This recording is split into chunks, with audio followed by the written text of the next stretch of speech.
So let's talk about the bond market. You hear this term all the time, right? Usually when the news is getting all dramatic about the economy. But what is it really? Well, that's what we're going to do today. We're going to pull back the curtain and figure out how this thing actually works. I mean, you've seen the headlines, right? Some number you've maybe never even heard of, a bond yield, goes up and suddenly the entire stock market is freaking out. How does that even work? How can this kind of nerdy, obscure market send shockwaves through the entire global economy? Well, that's the big question, and we're going to get to the bottom of it. Okay, so let's start at square one. What even is a bond? It sounds super complicated, but I promise you the basic idea is, well, it's actually really simple. At its heart, it's just a loan. Okay, picture this. A huge company, or heck, even the US government, needs to borrow a ton of money, like hundreds of millions of dollars. They can't just go to one bank for that, right? So what do? They take that giant loan and slice it up into a bunch of smaller bite-sized pieces. And then they sell those pieces to lots of different investors. Each one of those little pieces, that's a bond. And usually each of those pieces is worth $1,000. So when you buy a bond, what you're really doing is lending a company or the government $1,000. It's that simple. You're the lender. Now, obviously, you're not doing this for free. In return for your $1,000, the issuer, the company or government, promises to pay you interest every single year. We call this the coupon rate. So let's say you buy a $1,000 bond with a 10% coupon. That means you get a check for $100 every year like clockwork until they pay your original loan back. It's your reward for letting them use your money. Okay, you with me so far? Good, because now we're getting to the absolute core of it. Seriously, if you get this next part, you'll understand pretty much everything you need to know about the bond market. It all comes down to one simple idea, a relationship that works just like a seesaw.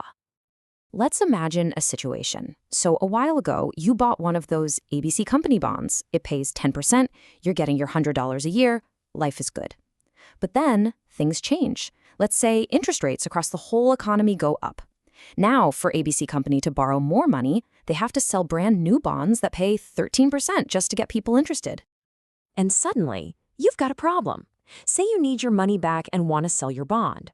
Think about it from the buyer's point of view. They have $1,000 to invest. Why on earth would they buy your bond that pays 10% when they could just buy a fresh one from the company that pays 13%? It's a no-brainer for them. And the answer is, they wouldn't. Of course not. All of a sudden, your 10% bond looks kind of pathetic compared to the new 13% ones. So if you really want to sell it, you only have one move. You have to sweeten the deal. You've got to lower the price. So that bond you originally paid $1,000 for, you might have to sell it for, say, $800. Now, for the new buyer, this is interesting. They're still only getting that original $100 interest payment each year, but they only paid $800 for it. So their actual return on their investment, what we call the yield, is way higher. It's suddenly competitive with those brand new 13% bonds. And that is the seesaw. When interest rates for new bonds go up, the price you can get for your old bonds goes down. It's a perfect inverse relationship. And it works the other way too. If new interest rates fell to, say, 8%, your 10% bond would be a superstar. You could sell it for more than $1,000. Remember this, when rates go up, prices go down. That's the golden rule. Okay, so we've got the basic mechanic down for one bond. But what happens when you have millions of these things being traded every day? How does this work on a massive market-wide scale? Let's zoom out and look at the marketplace itself.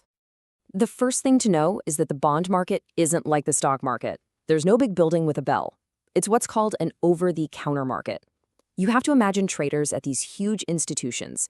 We're talking giant pension funds, massive mutual funds, and they're literally calling each other up, trying to find the best deal. It's a market run by these gigantic players. So you've got all these big fish trading bonds back and forth, and that makes the prices and yields bounce around all day long. But what does any of that have to do with the original borrower? The company or the government that issued the bond in the first place. Does it even affect them? Oh, it absolutely does. It creates this huge ripple effect. Let's go back to ABC Company. Imagine a bunch of traders suddenly get nervous about its business. What do? They start dumping their ABC bonds. A flood of selling means the price of those bonds drops. And what did we just learn? When the price goes down, the yield goes up. And here's the crucial part.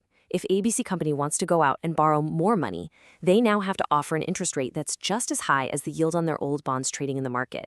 They're basically forced to match it. And that's the real punchline. When the bond market traders push the yield up on a company's debt, it's like a giant flashing sign to the rest of the world. It says, hey, it is now way more expensive for this company to borrow money. Their cost of doing business, their cost of funding themselves just got a whole lot higher. Okay, so this is where it all comes home. We've talked about the mechanics, the seesaw, the big traders, but why should you care? Here's why. Those bond yields, especially the yields on government bonds, basically set the price of money for, well, for everyone. They are the bedrock, the foundation for almost every other interest rate in the entire economy. You hear these words all the time, right? Treasuries, municipals. Treasuries are just what we call bonds from the U.S. government. And when the yield on those goes up, it's a really big deal. Why? Because U.S. government debt is seen as the safest investment on planet Earth. So that interest rate becomes the baseline for everything else. Your mortgage rate, your car loan, your credit card interest, their rates are all built on top of what's happening with U.S. Treasuries. So to put it simply, when it gets more expensive for the government to borrow money, it's only a matter of time before it gets more expensive for you to borrow money too. Now, it's worth remembering that borrowing money, using debt, is just one way to finance something. The other big way is with equity, which is what stocks are all about. And there's a fantastic pizza analogy to explain the difference. Think about it. Debt, like a bond, is when you say to your friend, can you lend me the money for this pizza? You get to eat the entire pizza, but you have to pay your friend back. Equity, like a stock, is when you say, hey, let's go halves on this pizza. You both chip in and you each own half the pie. Simple, right? And here's the thing. Our modern world is almost completely powered by that first method. It runs on debt. Governments building roads, companies building factories, you buying a house. Almost all of it happens because someone borrowed money from someone else. Our whole global economic system is built on this giant foundation of debt. And that brings us to the big final question. We've seen how the bond market is the engine room for this whole system, a system that absolutely runs on debt. And, it works most of the time. But what happens when borrowing gets too expensive? It makes you wonder, right? Our world runs on debt. But does it have to?